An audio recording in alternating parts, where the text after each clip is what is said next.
Bismillahirrahmanirrahim. Assalamualaikum warahmatullahi wabarakatuh. Alhamdulillah wassalatu wassalamu ala rasulillah. Amma ba'du. Hadirin Bapak Ibu jamaah yang dirahmati Allah, semoga pagi hari ini kita bangun dalam keadaan sehat walafiat, dalam keadaan beriman. Semoga juga pada hari ini dan yang akan datang kita selalu berada dalam lindungan Allah Subhanahu wa Ta'ala. Amin ya Rabbal Alamin. Tema yang akan kita bahas, memahami Al-Quran dan tantangannya. Ya, ada dua subjek. Pertama, masalah memahami Al-Quran. Jadi begini Pak, kalau kita sebagai Muslim, memang kitab suci kita kan Al-Quran. Nah, kitab suci itu memang fungsi utamanya kan menjadi petunjuk bagi setiap umat. Tiap nabi, tiap rasul, ya kepada mereka diturunkan kitab suci. Dan Al-Quran adalah kitab suci, kan tidak ada lagi nabi. Ya berarti tidak ada lagi wahyu atau kitab suci yang turun ke muka bumi. Nah, hanya saja begini Pak masalahnya. Khusus untuk yang Al-Quranul Karim ini, ya karena ini adalah istilahnya babak final gitu Pak ya. Jadi ini Argentina lawan Perancis lah gitu kira-kira. Jadi memang Al-Quran itu penuh dengan berbagai macam keistimewaan, full dengan berbagai macam ya istilahnya atribut dan kelengkapan-kelengkapannya. Misalnya begini Pak, Quran bukan hanya sekedar jadi petunjuk, tapi juga Allah bekali juga siapapun kita yang membaca Al-Quran, cuma membaca saja Pak, tidak memahaminya, bahkan juga boleh jadi tidak mengamalkannya, cuma baca saja, itu saja sudah dapat pahala. Dan ternyata Nabi SAW itu menyebutkan pahalanya itu hitungannya per huruf. Padahal kalau satu huruf doang kita baca kan nggak ada maknanya. Kalau jadi kata mungkin ada maknanya, atau jadi kalimat lah, jadi ayat itu ada maknanya. Tapi kalau cuman satu huruf, dua huruf, tiga huruf kan nggak ada maknanya. Alif lam mim, ya kan nggak ada maknanya kan. Toha kan nggak ada maknanya. Tapi walaupun belum ada maknanya karena baru hurufnya doang yang dibaca, itu per hurufnya dibayar oleh Allah dengan 10 kebaikan. Jadi alif lam mim itu kata Nabi itu langsung 30 pahalanya Pak. Nah jadi baru dari satu sisinya itu saja keren banget nih Quran. Nggak usah difahami pun manfaatnya udah langsung kita dapat. Dan ngomong-ngomong tentang bacanya dengan memahami dan mengamalkannya, lebih mudah mana Pak? Lebih mudah baca kan? Nah iya, asal bunyi aja selesai, udah paham. Enggak juga, ngerjain apalagi itu kan gampang ya. Orang kafir aja bisa alif lam mim 30 Pak kebaikannya. Tapi kalau itu muslim, nah kalau bukan muslim kan ya nggak bisa dihitung pahala juga. Nah jadi keren banget Pak kitab suci kita Al-Quranul Karim ini ya. Baru membunyikannya saja itu sudah ngasih pahala yang banyak. Belum nanti janji-janji Allah, siapa saja yang bisa menghafal Quran maka Al-Quran itu akan menjadi penolongnya, menjadi pemberi syafaat di yaumil qiyamah nanti, ya kan? Baca doang Pak, Iqra'ul Quran, nggak paham, nggak ngerti, nggak tahu juga, orang bahasanya juga nggak paham kok, tapi baca, itu saja pahalanya itu nanti di yaumil qiyamah akan menjadi pemberi syafaat kita. Kan luar biasa itu ya. Nah itu Pak tidak terjadi pada kitab-kitab suci yang Allah turunkan sebelum Al-Quran. Injil ya petunjuk buat Nabi Isa dan umatnya. Taurat juga petunjuk buat Nabi Musa dan umatnya. Zabur buat siapa tuh Pak ya? Nabi Daud ya. buat Nabi Daud dan umatnya. Dan sekian banyak kitab suci yang lain, kan ada disebutkan suhufi Ibrahim wa Musa gitu ya. Nah itu semua adalah petunjuk. Nah kalau Quran selain dia petunjuk, juga dia adalah kitab ibadah. Ritual ibadah kita baca Quran. Paham nggak paham nomor sekian begitu Pak. Nah ini Pak, fenomena kayak gini nih ada untungnya sekaligus juga ada ruginya. Di mana untungnya? Ya untungnya nggak bisa paham isinya, minimal dapat pahala aja kan gitu ya. Tapi ruginya, nah banyak orang yang nyantolnya di situ doang Pak, bahwa Quran adalah kitab petunjuk, isinya harus diamalkan, sebelum diamalkan harus difahami. Nah itu banyak yang terlewat, missing gitu Pak. Padahal fungsi utama Quran itu bukan untuk ritual bacaan. Iya benar, berfungsi berritual bacaan ada fungsinya iya, tapi fungsi utamanya bukan itu. Saya kasih contoh nih Pak, biar lebih tergambar ya. Kita kalau beli mobil Pak, ya pasti kan gunanya untuk alat transportasi kan. Tapi mobil-mobil modern itu Pak, rata-rata semua sudah ada AC-nya, pendinginnya, ada audionya juga lah pasti, ya kan. Tapi kan nggak mungkin Pak, kita beli mobil sekedar buat ngadem di AC-nya doang, ya kan. Beli mobil cuman kita nggak pernah jalanin Pak, di garasi gitu mobil gitu kan. Terus kalau pas kita lagi gerah nih rumah, aduh gerah, nyalain mobilnya, nyalain AC-nya, kita ngadem Pak 1 jam, setengah jam gitu kan, udah keluar gitu. Begitu aja selama bertahun-tahun. Itu Pak nggak usah bayar pajak juga nggak apa-apa tuh Pak sebenarnya. Kenapa? Karena mobilnya nggak pernah keluar rumah, sekedar buat ngademin badan kita doang. Kira-kira boleh nggak ada orang kayak gitu Pak? Ya kalau bolehnya boleh, mobil-mobil dia terserah gitu kan. Cuman kita komen aja, ya lu kalau cuma mau ngadem mah beli aja tuh AC tuh kayak gitu, paling juga 3 juta 5 juta juga dapat serumah. Ngapain beli mobil? Mobil kan mahal. Ya semurah-murahnya mobil, kan ada mobil yang mereknya apa tuh, sejuta umat apa tuh ya, yang kalau disalip itu tiba-tiba udah nyalip lagi di depan Pak, karena emang banyak banget tuh mobil ya, kita salip ada lagi di depan, kita salip ada lagi di depan gitu. Sejuta umat, nggak usah bilang merek Pak, apa Hanza apaan gitu ya. Nah nah itu Pak, nggak usah beli mobil kalau cuma mau AC doang ya kan. Nah terus mau dengerin radio nih, dengerin apa lagu gitu ya, di mobil sih ada audionya ya kan. Kalau yang zaman sekarang mungkin udah nggak ada tempat CD itu ya, udah nggak ada kali ya. Sekarang sudah pakai apa namanya, pakai memori atau pakai Bluetooth gitulah ya. Tapi kan masa sih orang cuma mau dengerin lagu gitu kemudian beli mobil? Buat apa mobil? Mau dengerin lagunya doang sih? Ya kan nggak mungkin Pak, nggak mungkin. Apalagi beli mobil cuma buat ganjel pintu gerbang yang kebuka mulu gitu, ganjelin pakai mobil dah gitu kan, nggak mungkin. Terlalu mengada-ada gitu loh, dan terlalu mubazir juga. Ya tapi kalau orang kaya mah terserah dia sih. Duitnya banyak, terserah, mobil cuma buat ganjel doang gitu istilahnya. Kayak gini Pak, nih meja apa goyang sih, ada duit 100 ribuan nggak? Buat apa? Buat ganjel gitu kan, belagu banget itu Pak ya kan?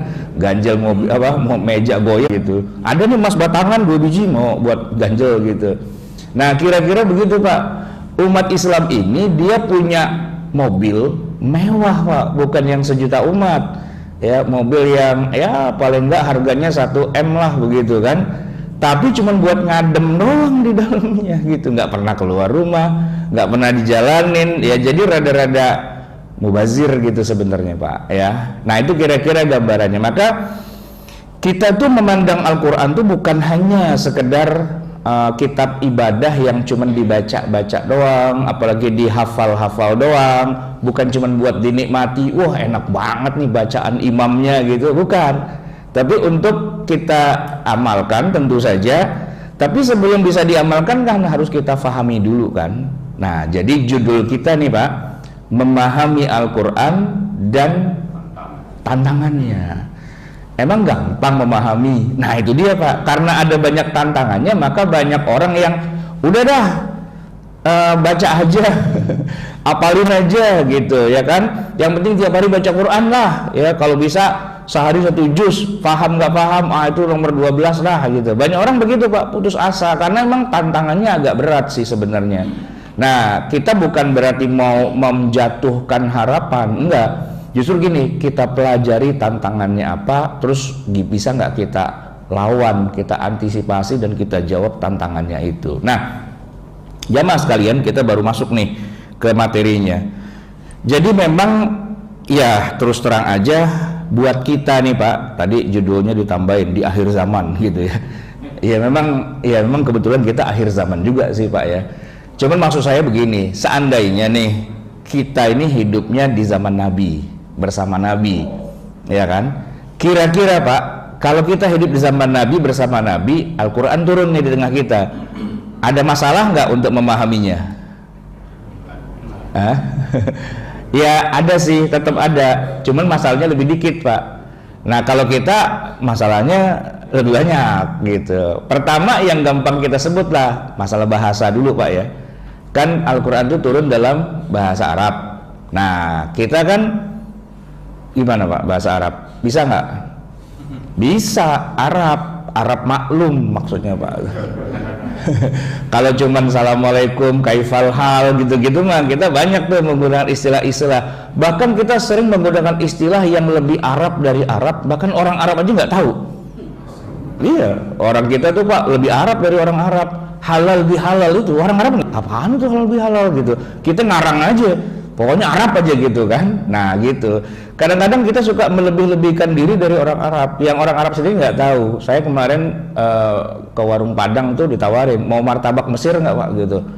Ya elah martabak Mesir lagi. Pak gini ya ngomong-ngomong jelek-jelek gini, saya lahir di Mesir nih Pak. Bapak saya, ibu saya kuliah di Solo nikah dan saya lahir di Mesir. Seumur-umur belum pernah ada orang Mesir bikin martabak. Saya bilang kenapa tiba-tiba di warung Padang ada martabak Mesir nih, kelebihan nih. Saya bilang nggak bisa begini nih, fitnah kepada orang Arab gitu kan. Nah begitu Pak, orang Indonesia tuh latah gitu. Ada nasi yang bikin itu orang India, nasi Pakistan, nasi biryani itu nasi India Pak gitu. Kita bilangnya nasi Arab gitu kan. Di Arab nggak ada padi ya kan, dan orang Arab makannya bukan nasi Pak, makannya roti, makannya korma. Kita tuduh dia nasi Arab gitu. Nah orang Arab aja kagak tahu ada nasinya begitu. Itu nasinya orang India, cuman kan tampilan orang India kan di Indonesia kayak Arab. Nah kita bilang aja Arab, nah gitu Pak. Ya orang Indonesia tuh suka mensimplifikasi masalah. Pokoknya yang orang asing disebut londo, nah gitu. Londonya londo Cino, Belanda tapi Cina, kan aneh Pak ya. Begitulah orang kita ya kan.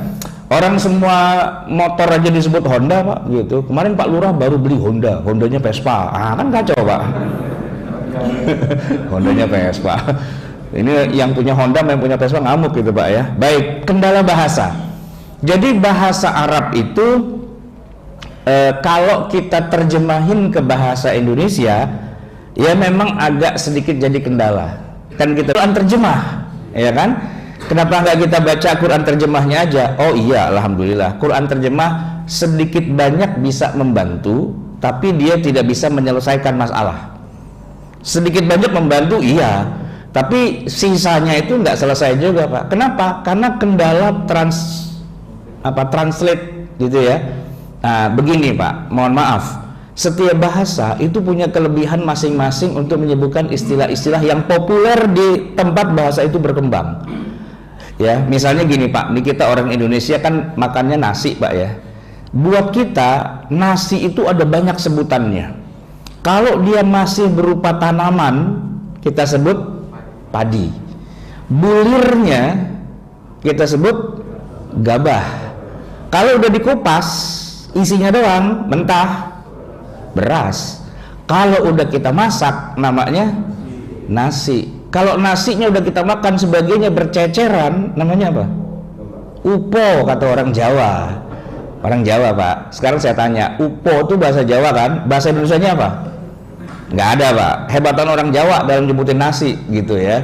Ah gitu. Sekarang coba kita translate ke bahasa Inggris dulu Pak.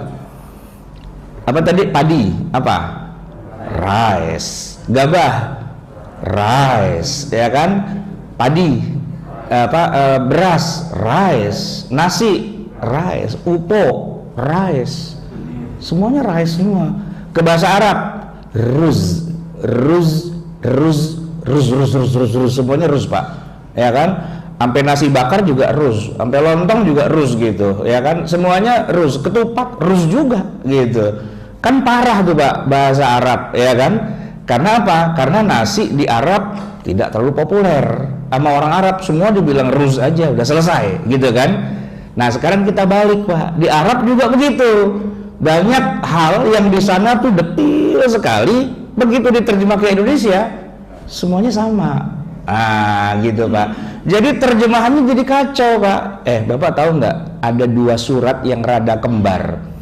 Ya ayyuhal muzammil, wahai orang yang berselimut. Satu lagi suratnya, ya ayyuhal muddatsir, wahai orang yang. Bedanya apa? Kagak ngerti Pak kita. Kagak ngerti. Muzammil dengan muddatsir itu beda, tapi artinya sama, berselimut dan berselimut. Nah, kan puyeng kita Pak ya. Padahal Allah menyebutkan ya, memilih diksi muzammil, muddatsir dan sebagainya itu detil Pak gitu. Nah, itu tidak keluar Pak, tidak muncul di dalam terjemah. Nggak muncul gitu. Susah Pak bikin terjemahan itu. Makanya ini kalau saya ngambil contoh ya, kan kalau di zaman Nabi banyak orang yang ingkar, ragu-ragu pada kebenaran Quran, lalu Allah bilang fa'tu bi suratim min mithlih wad'u syuhada'akum min dunillahi in kuntum shodiqin fa illam taf'alu wa lan taf'alu. Kalau kamu nggak mampu bikin yang seperti Quran, dan kamu memang tidak akan pernah mampu bikin yang seperti Quran, ya udah, fattaqun naral lati waquduhan nas wal hijarah. Itu kasusnya kalau di zaman Nabi begitu. Tapi kalau di zaman sekarang Pak, bukan mau memalsu Al-Quran, bukan, mau bikin yang seperti Quran tapi versinya bahasa Indonesia alias terjemahan. Nggak akan mampu Pak.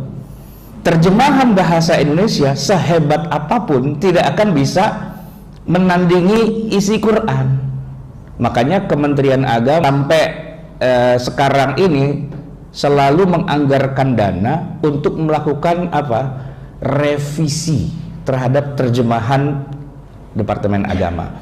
Awal mula tahun 65 itu ada proyek penerjemahan Al-Quran.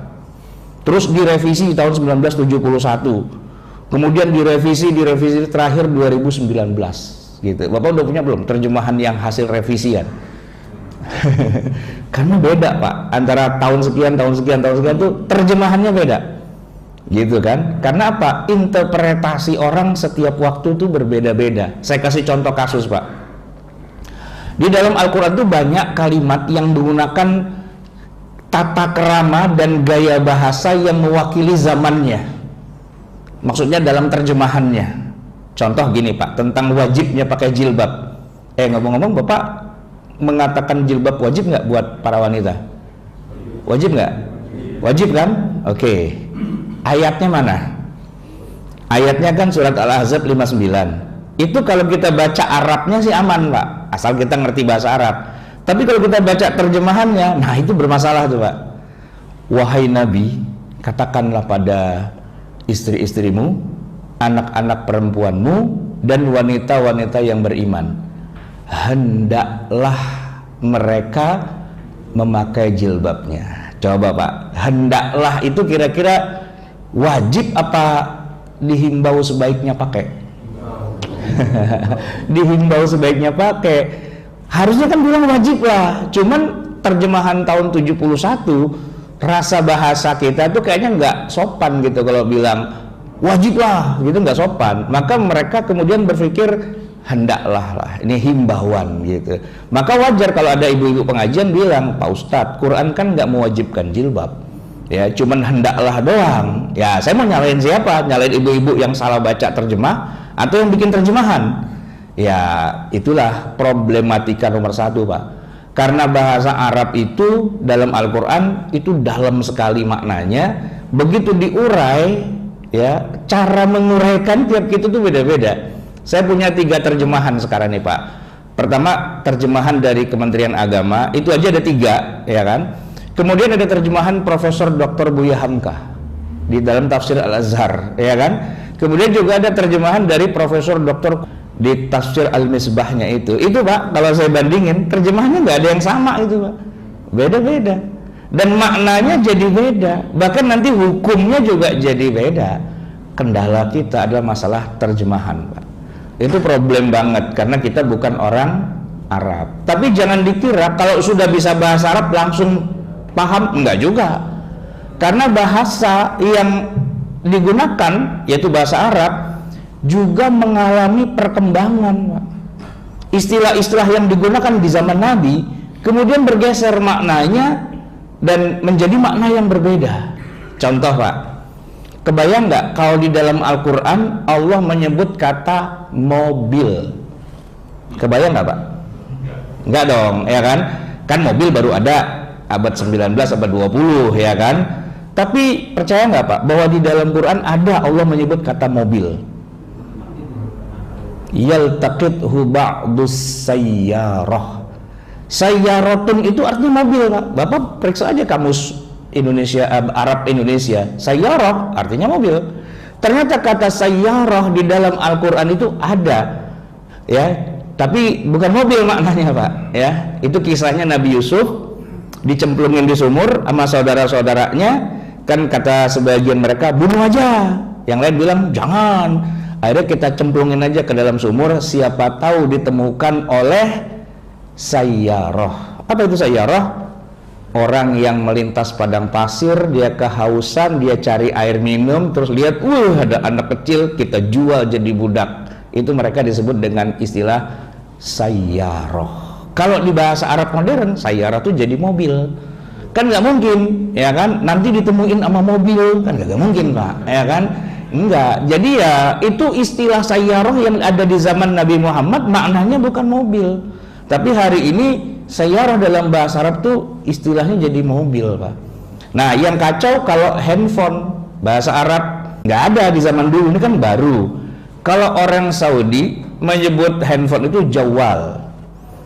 Jawal. Tapi kalau orang Mesir menyebutnya mahmul. Beda Pak. Jawal, kenapa jawal? Ya karena jawal itu kan berkeliling kemana-mana sambil HP-nya itu kan berkeliling gitu ya, jawal gitu ya, tajawalun gitu, berkeliling. Nah kalau orang Mesir bilangnya mahmul. Kenapa? Karena yang dipegang kemana-mana. Kita tuh telepon genggam gitu.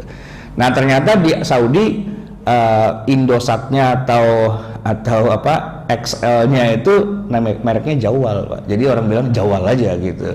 Nah, jadi kalau kita kan aneh ya, HP mana HP kan gitu kita bilangnya, bukan Indosat mana Indosat, enggak, Indosat mah perusahaan gitu kan. Tapi orang sana jadi kacau lah. Ya kayak kita nyebut Honda adalah segala motor tuh namanya Honda, ya kan. Aqua juga gitu Pak, ya kan. Jangan Aquanya fit aja deh, gitu kan. Aquanya fit, maksudnya gimana nih? Termasuk odol Pak, ya kan. Odol tuh merek dagang loh, gitu kan. Gosok gigi pakai odol, odolnya Pepsodent. Nggak nyambung. Odol itu adalah merek Pak, cuman di zaman sekarang udah nggak ada. Cuman Bapak kalau kulik lagi di Google gitu, odol gitu tuh merek pasta gigi buatan Jerman atau mana lah gitu ya. Jadi bahasa itu kan suka kacau-kacau begitulah. Nah balik lagi ke Quran, banyak istilah-istilah di Quran yang orang Arab modern sekarang nggak paham juga Pak. Nggak mentang-mentang dia bahasa Arab terus dia baca Quran dia paham, enggak. Itu sesuatu yang lain lagi ceritanya. Jadi kalau ada, ini teman saya ini saya suka kritik nih, teman saya kuliah ya, dia bikin kursus bahasa Arab ya, itu dengan tagline gini, pelajari bahasa Arab agar Anda memahami Al-Quran. Saya bilang ngibul gitu loh, ngibul besar. Kenapa? Nggak mungkin memahami Quran dengan cara mempelajari bahasa Arab, itu nggak mungkin, salah dari awal. Maksudnya bikin orang salah paham gitu. Enggak, kalau memang bisa bahasa Arab langsung paham Quran, 300 juta umat Islam yang tinggal di kawasan Timur Tengah ya, otomatis mereka paham Quran semua dong. Ternyata enggak ya, ternyata enggak. Itu Pak, Maroko itu ya, Maroko itu kan nggak jadi menang sih waktu main bola kemarin ya, tapi masyarakatnya itu sebagian berbahasa Arab loh. Tapi apakah kita bilang, wah pemain bola Maroko fuqaha semua, ahli Quran semua? Enggak. Dia bisa bahasa Arab iya, tapi kalau baca Quran paham apa enggak? Enggak. Kenapa? Karena beda. Bukan beda bahasa, tapi beda konten. Kontennya beda, Pak. Quran itu kan satu jenis cabang ilmu yang tidak mentang-mentang orang kuasai bahasanya lantas ilmu itu bisa dikuasai. Gini Pak.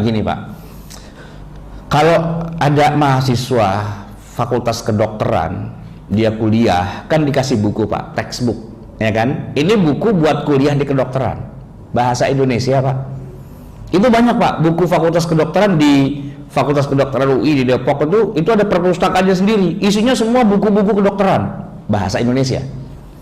Sekarang saya tanya Pak, kalau kita ngejogrok di perpustakaan itu Pak, tiap hari, dari pagi sampai sore, bacain semua tuh bahasa Indonesia semua. Jangan, nggak usah lama-lama lah, 5 tahun aja kita ngejogrok di situ. Kira-kira keluar jadi dokter nggak Pak? Nggak kan? Nggak. Tapi itu buku kedokteran semua. Lah iya. Kalau bukunya buku kedokteran semua dan bahasa Indonesia, kita juga orang Indonesia bisa dong bahasanya. Tapi kalau di bangku fakultas kedokteran dan dikuliahin sama dokter tiap hari, ya mana bisa kita nguasain? Nggak bisa gitu, karena buku kedokteran itu bukan buku populer Pak ya. Kalau buku populer iya majalah gitu, koran gitu iya, tapi ini textbook untuk mewakili sebuah cabang ilmu yang kalau kita nggak punya basic dalam bidang itu, ya kita baca kagak paham gitu. Ya kalau kita nekat juga Pak, boleh juga Bapak beli dah buku textbook anak-anak fakultas kedokteran. Ya iseng-iseng daripada mau tidur insomnia, nggak bisa tidur kan, baca aja tuh, mungkin baru setengah halaman juga udah ngantuk kan. Nah iya, itulah kenapa kita kalau baca Quran ngantuk Pak. Ya kan nggak paham gitu. Itu bukan cuma orang Indonesia doang Pak yang ngantuk, orang Arab juga nggak paham, ngantuk dia. Karena ini lagi ngomongin apaan sih? Nggak nyambung juga gitu. Karena itu adalah sebuah tema pembahasan yang agak deep gitu, agak dalam gitu kan. Bukan buku populer. Kalau buku populer mah kita santai aja baca, tapi Quran pembahasannya agak lebih dalam. Nah, oleh karena itu masalahnya bukan masalah sekedar kendala bahasa, tapi juga kendala konten. Nah, kalau kontennya kita nggak ngerti, nggak tahu ceritanya kan kita kagak nyambung, gitu ya Pak ya. Baik, itu kendala pertama. Nah, bagaimana kita bisa tahu maksudnya di balik setiap kata itu apa? Nah, solusinya gampang Pak, bukan baca terjemah, tapi baca tafsir. Nah, kalau Bapak baca tafsir, insya Allah mufassirnya yang menulis itu akan menjelaskan dari A sampai Z, detil. Dan kitab tafsir jumlahnya sangat banyak. Ya, mulai dari yang generasi pertama, kitab tafsir At-Tabari misalnya. Tabari itu wafatnya aja 310 Hijriah. Ya, sampai yang juga terkenal misalnya ada Ibnu Katsir, ada Al-Qurtubi, ada Al-Baghawi. Buat saya nih ngumpul nih di sini. Cuman satu aja masalahnya Pak, bahasa Arab. Nah, Arab lagi gitu kan. Nah, ini Arab pating genah nih kalau kata orang Jawa nih kan. Jadi masalahnya adalah kitab tafsir banyak, cuman kitab tafsir itu hampir semuanya disusun dalam bahasa Arab. Quran bahasa Arab, ada penjelasannya. Ya, penjelasannya bahasa Arab juga. Kan ngeselin gitu, Pak. Nah, ya kan? Alhamdulillah sekarang sudah banyak terbit terjemahan dari tafsir. Tapi balik lagi, Pak, ya. Quran diterjemahin ke bahasa Indonesia jadi masalah, tafsir diterjemahin ke bahasa Indonesia. Kenapa? Kan tafsir itu tebel-tebel, Pak. Ya kan? 30 jilid, 15 jilid kan, itu nerjemahinnya mau sampai kapan? Nah, tahu nggak bagaimana kok tafsir-tafsir bahasa Arab bisa terbit dalam bahasa Indonesia itu gimana caranya? Iya, dibagi Pak, ya dibagi. Kamu sekian, kamu sekian, kamu sekian, kamu terjemahin gitu. Anak murid, mahasiswa yang belajar bahasa Arabnya kemarin sore, yang baru belajar hadza hadihi gitu kan, suruh terjemahin semua. Ya kualitasnya kualitas anak terjemahan gitu loh Pak, dia nggak tahu ceritanya apa gitu. Padahal harus textbook fakultas kedokteran berbahasa Inggris, yang bisa nerjemahin tuh minimal orang bisa bahasa Inggris plus dia juga mahasiswa kedokteran. ya nggak? Biar dia tahu masalahnya apa yang sedang dibicarakan. Kalau sekedar dia bisa bahasa Inggris doang, padahal bukunya textbook kedokteran, terjemahannya ngambang Pak. Di copy paste aja taruh di Google Translate. Nah, ini maksudnya apa? Gitu, nggak nyambung. Dan itu terjadi Pak. Makanya kalau kita baca tafsir tapi versi terjemahan, bukan ngejelekin Pak, resikonya adalah baca berulang-ulang nggak paham juga maksudnya apa sih, gitu kan? Begitu saya baca tafsir beneran yang bahasa Arab, oh itu maksudnya, lu bego banget terjemahannya kayak gitu, gitu Pak. Tapi kalau yang tahu bahasa Arabnya kan, nah kalau yang nggak tahu bahasa Arabnya kan baca-baca aja, enak-enak aja, padahal nggak nyambung itu, boleh jadi kan? Nah, solusi yang lebih mudahnya baca tafsir yang ditulis dari awal oleh orang Indonesia. Asik gitu Pak, beliau kan pujangga, tenggelamnya kapal Van der Wijk itu beliau yang bikin tuh, ya kan? Apalagi tuh ya, pokoknya banyaklah novel-novel yang beliau bikin di bawah lindungan Ka'bah kalau nggak salah gitu kan. Pujangga, orang Padang. Jadi kalau kita baca tafsir itu kita asik Pak, dia kayak didongengin gitu sama beliau itu, seru gitu. Saya baca tafsir Al-Azharnya Buya Hamka tuh SMP aja sudah baca tuh Pak, dan nyambung banget gitu, asik.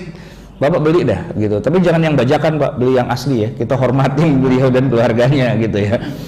Nah yang kedua agak berat sedikit sih, Profesor Quraish Shihab. Beliau memang diakui lah keilmuannya oleh Al-Azhar, cuman orang yang nggak kenal mungkin nuduh dia si ah dan sebagainya gitu ya. Tapi lepas dari itu semua, tafsirnya bagus. Cuman memang kalau buat orang apa ya, awam gitu tuh bukan nggak asik sih.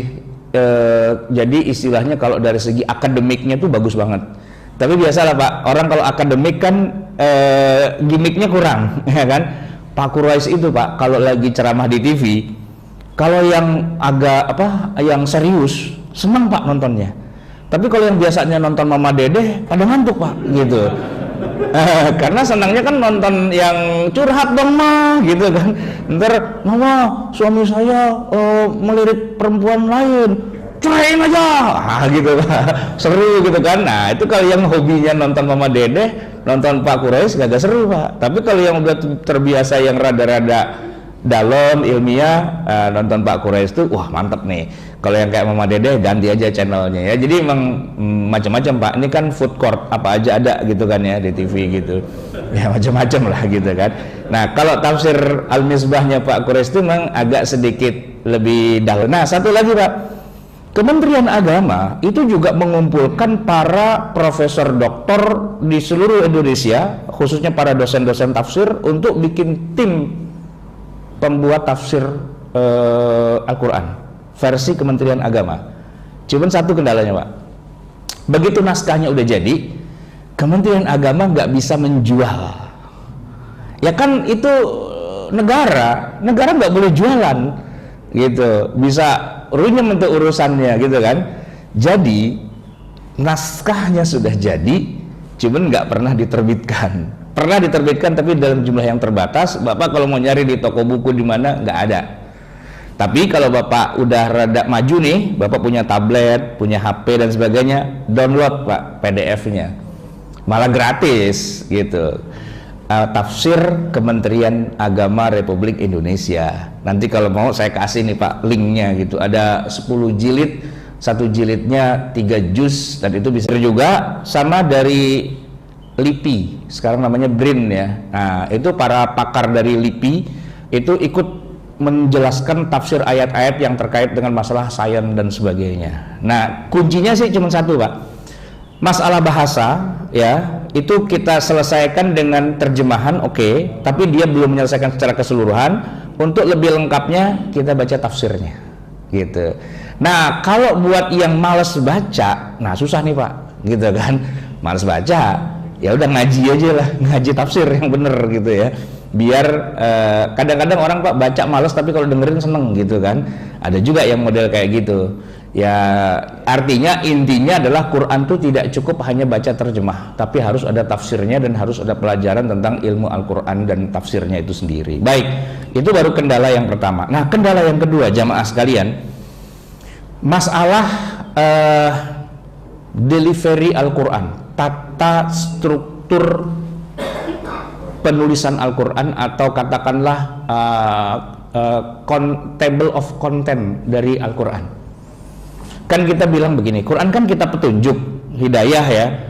Tapi sebagai sebuah kitab petunjuk yang mencakup seluruh aspek kehidupan, struktur Quran tuh dalam tanda petik dia tidak sebagaimana yang kita bayangkan. Kalau yang namanya kitab undang-undang, apakah itu undang-undang hukum pidana atau hukum perdata atau acara pidana gitu ya, yang namanya kitab undang-undang Pak, strukturnya udah bagus Pak ya. Setiap tema itu dikumpulkan dalam satu bab atau dalam satu pasal gitu kan. Jadi dia nggak ngacak gitu Pak, nggak yang di sini ntar ada lagi, ntar di sini ada lagi, enggak. Dia terstruktur dengan rapi, urut-urutannya sudah bagus. Jadi kalau kita mau cari masalah apa, oh bab sekian, ayat sekian, pasal sekian, gitu kan. Tapi yang kita bayangkan itu tidak terjadi di Quran. Coba Pak, ini saya kasih ilustrasi aja ya. Quran ada berapa jumlah suratnya Pak? 114. Oke, setiap surat itu dikasih judul kan? Ada nama-namanya kan? Coba deh Pak, kalau judul yang pertama sih Al-Fatihah masuk akal lah. Oke, itu kan pembukaan artinya. Tapi begitu masuk surat yang kedua, namanya apa? Sapi betina. Ini kan kitab fundamental dalam agama Islam. Itu kan nomor 1 rujukan kita, Quran, baru hadis, baru ijma, baru qiyas, baru yang lain. Kitab nomor 1 loh. Masa surat pertama langsung tiba-tiba ngomongin sapi betina? Kan harusnya surat pertama ngomongin keimanan gitu dulu dong, ya enggak? Allah, gitu, rukun iman, kan gitu harusnya kan, basic akidah dulu lah harusnya kan. Masa tiba-tiba sapi betina? Saya tanya Pak, kalau sapi betina itu dalam struktur akidah, ibadah, muamalah itu adanya di mana kira-kira sapi betina itu Pak? Bukan muamalah juga. Tahu nggak Pak, kisah sapi betina itu kisah apa? Pertama itu bukan kisah kita, bukan kisah di zaman Nabi Muhammad SAW, itu kisah zaman dulu, di zaman Nabi Musa alaihissalam. Ada orang mati, pembunuhnya nggak ketahuan siapa. Lalu kemudian disuruh sembelih sapi betina. Nanti organ tubuhnya dipukulkan ke mayat itu, ntar mayatnya bangun, lalu dia akan bilang, yang bunuh saya si fulan. Dah, setelah itu dia mati lagi, dah, gitu kan? Selesai Pak. Itu di dalam surat Al-Baqarah, kita cari kisahnya Pak, dari ayat pertama 2, 3, 4, 5, 6, 7, 8, 9 itu nggak ketemu. Begitu ayat 67 baru nongol tuh ayat tentang sapi betina. 7 ayat doang Pak. Setelah itu wes hilang. Kisah itu nggak ada lagi, nggak muncul-muncul lagi di Quran sampai Quran selesai diturunkan, cuman 7 ayat doang Pak. Dari 286 ayat surat Al-Baqarah, kisah sapi betina itu cuma 7 ayat. Dan itu adanya di tengah-tengah, tahu bagaimana, tapi nama surat itu adalah Al-Baqarah. Kan kita puyeng Pak. Nah, nggak begini dong strukturnya harusnya, ya kan? Harusnya kan masalah-masalah keimanan dulu gitu kan, baru yang lain-lain. Kalau kita baca di mushaf nggak begitu Pak. Keimanan dulu tentang iman pada Allah, pada hari akhir, pada hari kiamat, ya kan, tentang surga, tentang neraka, itu kan yang dasar-dasar dulu di Mekah, makanya disebut ayat-ayat Makkiyah gitu kan. Setelah itu, setelah Nabi hijrah ke Madinah, baru turun ayat-ayat yang sifatnya muamalah, ibadah dan sebagainya, itu ayat-ayat Madaniyah kalau secara urutan turun. Tapi begitu jadi mushaf, urutannya nggak kayak gitu Pak, ngacak gitu. Yang pertama kali turun kan Iqra 5 ayat, itu nggak ada di surat pertama, surat kedua, ketiga. Iqra itu surat Al-Alaq surat keberapa? 90 berapa gitu ya, 96 atau 97 gitu. Nah, kenapa jadi ada di akhir gitu kan? Kan ngacak itu. Nah, makanya struktur penyusunan ayat Quran di dalam mushaf Al-Quran kita itu kalau kita bayangkan dia adalah struktur yang mudah untuk dicari gitu ya, karena dia sudah runut, itu keliru Pak kita. Tapi Bapak jangan bilang, ini siapa sih yang nyusun? Nggak bener. Ya enggak, itu dari Allah. Itu dari Allah gitu. Itu dari Allah. Susunan Al-Fatihah, Al-Baqarah, Ali Imran, itu semua dari Allah. Itu udah tauqifi. Nggak bisa kita rubah-rubah. Merubah urutannya Pak, masuk neraka kita. Kenapa? Karena itu sama juga memalsu atau merusak Al-Quran. Urut-urutannya harus begitu. Orang imam aja baca Quran nggak boleh kebalik Pak.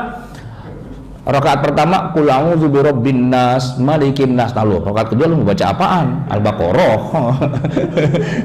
Imam salah setting begitu Pak tuh gitu. Rakaat pertama qul a'udzu birabbin nas. Setelah itu dia mikir, nanti rakaat kedua gua baca apaan gitu kan.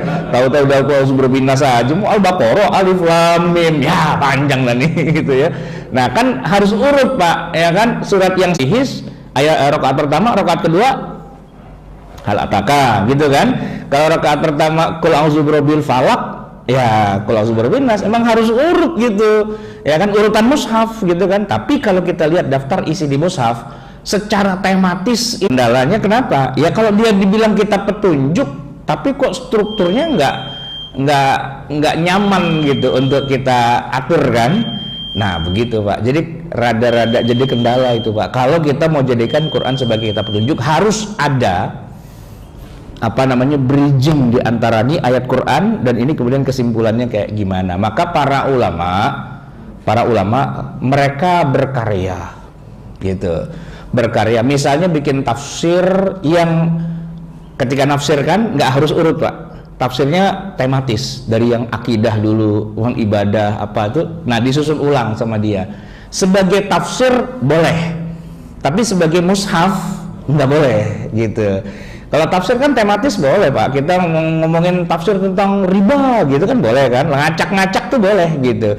Tapi kalau bacaan Quran kok diacak-acak sesuai dengan enaknya kita, itu nggak boleh gitu. Baik, yang ketiga nih Pak, di dalam Al-Quran ada banyak kisah para nabi dan rasul umat terdahulu. Kisah di Quran dengan ayat-ayat hukum itu banyakkan kisah Pak dibandingkan ayat hukum. Saya waktu S2 dulu, tesis saya itu tentang tafsir kan. Saya mengulas surat Al-Maidah. Jadi judulnya gini Pak, Surah Al-Maidah wa ma tadammanatha minal ahkam. Surat Al-Maidah dan kandungan-kandungan hukum yang terdapat dalamnya. Itu Pak, surat Al-Maidah itu banyak banget kandungan hukumnya, ya kan? Tapi kalau saya kumpulkan dari awal dulu, dari Al-Baqarah, Ali Imran, An-Nisa, Al-Maidah terus sampai terakhir Pak, setelah kita kumpulin semua ayat-ayat yang hukum, ternyata jumlahnya cuma sekitar 200-an ayat doang Pak, ayat yang mengandung hukum. Tapi kalau ayat tentang kisah umat terdahulu, itu banyak banget. Nabi Musa aja Pak, itu berkali-kali muncul Pak, namanya itu sampai 125 kali muncul di Quran. Nabi Isa sampai 25 kali. Nabi Muhammad cuma 4 Pak. Cuma 4. Kata Muhammadur Rasulullah walladzina ma'ahu gitu kan, wa Muhammadun illa rasul gitu. Itu cuma 4 kali. Nah, umat-umat terdahulu itu diulang-ulang. Bahkan kita sampai bosan kalau kisahnya Nabi Musa. Di Al-Baqarah nongol, di Ali Imran nongol, di An-Nisa nongol, di Al-Maidah nongol lagi, dan kejadiannya itu juga. Musa ketemu Fir'aun lagi, gitu kan. Kagak habis nih ketemu Fir'aunnya gitu, berkali-kali Pak di dalam Al-Quran itu ketemu lagi gitu kan. Nah, pertanyaannya gini Pak, buat apa Quran mengangkat kisah-kisah umat terdahulu kepada kita umat Nabi Muhammad? Buat apa? Apa maknanya dan apa faedahnya, apa hikmah dan manfaatnya? Kira-kira apa Pak? Ibrah kan, untuk pelajaran kan. Nah iya, maka lihatlah kisah umat-umat terdahulu, apa yang terjadi pada mereka, kan gitu kan, pelajaran kan. Nah masalahnya Pak, ternyata tidak semua yang terjadi pada mereka itu hukumnya berlaku buat kita. Hukumnya, saya kasih contoh Pak, kita mulai dari Nabi yang pertama dulu, Nabi Adam ya. Nabi Adam itu punya syariat yang 180 derajat berbeda dengan syariat kita Pak. Dia Nabi, dia kayak punya kitab suci juga, dan dia dapat syariat dari Allah, tapi syariatnya nggak nyambung sama kita Pak. Saya tanya Pak, Nabi Adam waktu nikah sama Hawa itu walinya siapa? Nggak ada wali kan Pak? Saksinya? Nggak ada saksi kan? Nah gitu. Nggak tahu kalau mas kawinnya apa gitu. Tapi yang jelas dia nikah nggak pakai wali, nggak pakai saksi. Kalau pakai versi kita Pak, pernikahan tidak ada wali, tidak ada, enggak dong. Kalau dia kawin juga punya anak, ya zina dong, ya enggak. Nah terus jadi Habil, Kobil dan anak itu anak zina apa bukan tuh? Enggak dong, ya kan? Enggak. Kenapa? Ya kan syariatnya beda. Syariatnya beda sama kita.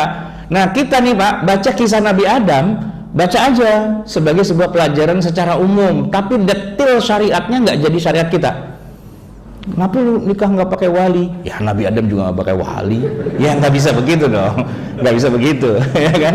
Nggak bisa begitu. Kan saya ikut Nabi. Iya, tapi nabinya bukan Nabi Adam. Enak aja Nabi Adam nggak pakai wali, nggak pakai saksi gituan. Saya tanya Pak, begitu anaknya gede-gede, bebesanan sama siapa tuh Nabi Adam? Nah, ngawinin anak pertama itu, ya kan? Kalau presiden mah Solo, Jogja kan gitu ya. Nah kalau Nabi Adam besannya siapa? Besannya dirinya sendiri kan, gitu kan, dua laki dua perempuan dikawin silang begitu kan. Itu kan masih saudaranya sendiri, masih adeknya sama empoknya sendiri gitu loh. Kenapa kawin, perkawinan saudara itu Pak? Incest itu haram nggak? Haram. Bahkan sebagian ustadz bilang bukan cuma haram tuh, ntar anaknya cacat kan gitu kan. Cacat nggak anaknya Habil dan Kobil? Enggak Pak. Nah buktinya kita anak turunannya pada kagak cacat tuh, ya kan? Kan kalau kita pikir-pikir kita kan keturunan Habil sama Kobil. Emang ada yang bukan dari Habil Kobil? Yang mungkin yang bandel-bandel tuh yang Kobil kali apa yang Habil ya? Lu anaknya Habil lu yang bunuh gitu. Gitu. Atau bisa jadi, nah kan Bapak tahu nggak ceritanya Habil Kobil bunuh-bunuhan? Gara-gara apa? Iya, gara-gara rebutan yang cakepan gitu kan ya. Nah, saya tanya, itu ngebunuhnya sesudah mereka nikah apa sebelum nikah? Sebelum kan? Berarti kan yang terbunuh nggak punya anak dong, kan udah mati duluan. Punya anak. Akhirnya dia nikahin dua-duanya apa enggak? Apa cuma satu dulu yang nikahin? Terserah lah ya, pokoknya. Yang jelas keturunan berikutnya tuh anaknya pembunuh loh Pak, kan gitu ya kan? Udah ngebunuh, berzina pula gitu kan? Nah gitu. Jadi kita nih anak-anak pembunuh dan pezina kan, jangan-jangan gitu Pak. Tapi lepas dari itu semua, nggak ada urusan. Itu urusannya dia. Tilka ummatun qad khalat laha ma kasabat gitu ya. Ya udah, itu syariat buat Nabi Adam. Nggak perlu kita pakai. Walaupun kisah Nabi Adam panjang Pak. Begitu buka Quran Al-Baqarah, ya kan? Langsung wa idz qala rabbuka lil malaikati inni ja'ilun fil ardi khalifah qalu ataj'alu fiha may yufsidu fiha wa yasfikud dima. Kisah Nabi Adam duluan tuh Pak, pertama kali. Tapi apa yang bisa kita ambil dari kisah Nabi Adam? Ya, ibrah secara umum aja. Syariatnya nggak bisa kita pakai gitu. Nah problematikanya Pak, kita sekarang baca Quran, kita baca kisah umat terdahulu, kita pikir nah itu kita pakai, padahal enggak gitu. Yang kita pakai hanya yang berlaku buat Quran. Kisah para nabi dan rasul itu banyak Pak, dan hukum-hukumnya kadang-kadang kebawa juga, tapi hukumnya itu nggak berlaku buat kita. Saya kasih contoh lagi nih Pak. Bohong boleh nggak Pak? Kan nggak boleh kan? Tapi Nabi Ibrahim itu bohong Pak gitu. Waktu dia hancurin berhala-berhala kan ditanya siapa nih yang ngancurin gitu kan, oh tuh yang gede gitu kan. Nah kan bohong gitu. Nah bohong itu Pak jadi urusan itu ya. Kemudian juga Nabi Daud, agak repot nih Pak. Nabi Daud bininya Pak banyak banget gitu Pak. Kalau nggak salah tuh bininya 1000 ya, 1000 apa 100 gitu bininya, banyak banget itu Pak. Kalau anaknya Nabi Sulaiman parah juga tuh Pak, piara jin dia, ya kan? Jin gitu, dia piara sama dia gitu. Kita kan nggak boleh miara jin, ya kan? Tapi kalau Nabi Sulaiman, jin itu semua adalah bagian dari anak buahnya dia.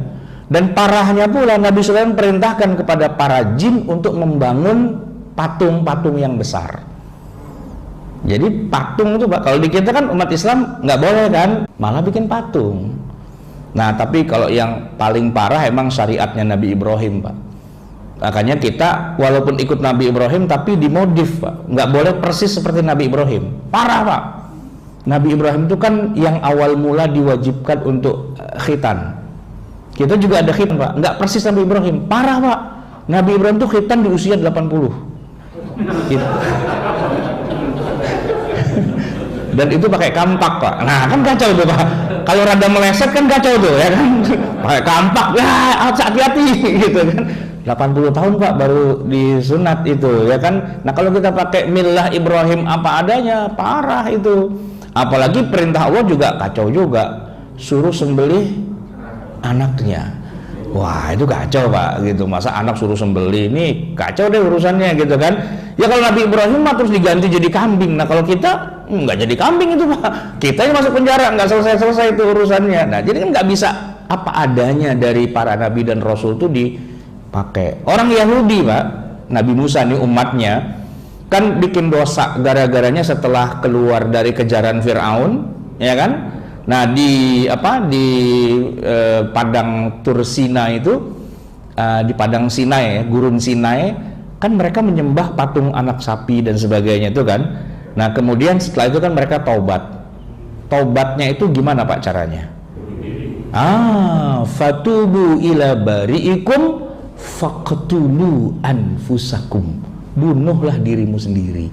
Kita Pak tobat aja, ya Allah tobat gitu kan, udah selesai kan, nggak ada yang pakai disakiti dan sebagainya, nggak ada. Tapi kalau orang Yahudi perintah Allah tuh resmi, bunuhlah diri kalian. Maka mereka pada membunuh diri sendiri masing-masing sebagai bentuk di Karbala itu kalau setiap tanggal 10 Muharram mereka menyakiti diri sendiri kan, pada kayak gitu. Nah itu terpengaruh dari budaya umat terdahulu yang memang kalau mereka bikin salah mereka harus menyiksa diri. Kalau nggak nyiksa diri, Allah yang nyiksa, gitu aja Pak. Ya kan? Nabi Yunus Pak ketika bukan melawan ya, nggak sesuai SOP lah, namanya dia dakwah di satu kaum, dia harus sabar gitu loh dengan kaumnya, dia kagak sabaran Pak, sebel gua nih, pada kagak mau masuk Islam gitu kan, dia pergi Pak gitu. Akhirnya dia dimakan ikan, ya kan, lama juga Pak tuh di perut ikan, untung nggak digiling gitu kan, dia baca zikir gimana, la ilaha illa anta subhanaka inni kuntu minadz dzalimin tuh sampai berapa ribu kali sampai akhirnya ikannya muntah gitu kan, disiksa dulu gitu sama Allah. Ya begitulah, bahkan ada kaum yang kalau bikin dosa Pak langsung dimatiin sama Allah. Itu yang ashabus sabti, ya kan, mereka mencari ikan di hari Sabtu, ya kan, padahal nggak boleh tuh mereka mencari ikan. Sebenarnya sih mereka udah nggak mencari Pak sebenarnya, cuman Allah tuh rada kejem sama mereka. Kejamnya tuh gimana? Gini Pak, hari Sabtu kan emang mereka nggak boleh kerja, nggak boleh cari ikan. Jadi mereka pasang jerat, jala atau apalah gitu ya, Jumat sore Pak, gitu. Nah ngambilnya ntar Minggu pagi. Sabtu kan aman dong, ya kan? Tapi itu namanya mengakali Allah. Mengakali Allah. Tuhan kok ditipu kayak gitu caranya kan? Tahu nggak Pak hukumannya apa? Satu kampung itu berubah jadi monyet. Kunu kirodatan khasiin, jadi monyet yang hina. Dan setelah 3 hari semuanya mati Pak. Nggak ada yang terus punya keturunan jadi monyet lagi gitu, nggak. Monyet itu keturunan dari orang Yahudi itu, nggak. Semuanya mati Pak setelah 3 hari. Tapi 3 hari sebelumnya mati itu mereka jadi monyet untuk dikasih bentuk hukuman penghinaan di dunia. Di dunia dihina, di akhirat disiksa, gitulah intinya. Tapi kalau kita Pak, kita nih Pak, umat Islam, umat Nabi Muhammad, nggak berpengaruh hal-hal kayak gitu. Buktinya hari Jumat kita sholat Jumat, yang main-main, ya kan, yang jalan-jalan gitu kan, itu santai aja gitu. Ya nggak dihukum, istilahnya kalau di kita Pak, dosa nggak berjendol Pak gitu, ya kan, dosa ada catatan tapi nanti di akhirat. Nah selama belum sampai mati Pak, kesempatan nebus dosa itu dikasih sama Allah. Begitu dia tobat, ya udah dihapus. Ya kecuali kalau dia nggak sholat, dia harus ganti sholatnya gitu kan. Tapi intinya adalah nggak langsung begitu dosa langsung dikasih azab gitu, enggak, dikasih waktu dulu gitu, dikasih waktu. Makanya ya Nabi Muhammad tuh karakteristiknya kayak gitu Pak, dakwah kepada umatnya itu kalau pada nggak mau masuk Islam, Nabi tuh santai banget Pak. Ya kenapa? Karena tugasnya Nabi Muhammad itu bukan mengislamkan orang, tapi menyampaikan berita bahwa dia kan Nabi terakhir seperti yang sudah dijanjikan di semua kitab suci, dan buktikan bahwasanya Nabi beneran gitu kan. Dan silakan kalau pada mau join, pada mau gabung silahkan. Enggak, ya nggak apa-apa juga, bukan tugas saya, urusan ente sama Tuhan ente nanti di akhirat. Pokoknya saya ini bawa misi adalah, ini saya Nabi terakhir, pokoknya nih ibaratnya kereta sabu jagat lah, semua dibawa semua gitu kan, ikut sama saya gitu. Anda nggak kebawa sama umat terdahulu, ikut sama saya, kita masuk surga bareng-bareng gitu. Nah tapi kalau ente nggak mau ya nggak apa-apa, nggak ada urusan. Nabi Muhammad tidak akan bertanggung jawab. Yang diurusin sama Nabi Muhammad di akhirat itulah umatnya yang sudah menyatakan 2 kalimat syahadat, tapi mungkin dosanya rada banyakan gitu Pak. Nah itu yang diurusin Pak. Karena dia terdaftar sebagai member of Muhammad Sallallahu Alaihi Wasallam gitu, umat Islam kita nih Pak. Walaupun kita bukan orang Arab, kita bukan kaumnya Nabi Muhammad sebenarnya, kita bukan orang Arab, kita orang Indonesia kan. Bahasa Arab nggak bisa apa nggak bisa, cuman kita syahadat kan, asyhadu an la ilaha illallah wa asyhadu anna Muhammadar Rasulullah. Nanti di akhirat Pak, misalnya cuma misalnya doang, ternyata ditimbang-timbang gitu banyakkan dosa daripada pahala Pak, kan masuk neraka tuh Pak. Nabi kita kasih jaminan pasti ujung-ujungnya keluar dari neraka dan akan Nabi masukkan ke dalam surga. Jadi kita tenang Pak sebagai umat Nabi Muhammad gitu ya. Ya istilah kata walaupun dosa banyak tapi dijamin surga juga Pak. Dijamin surga. Cuman memang kalau masalah berapa lamanya di neraka, nah itu ente atur sendiri.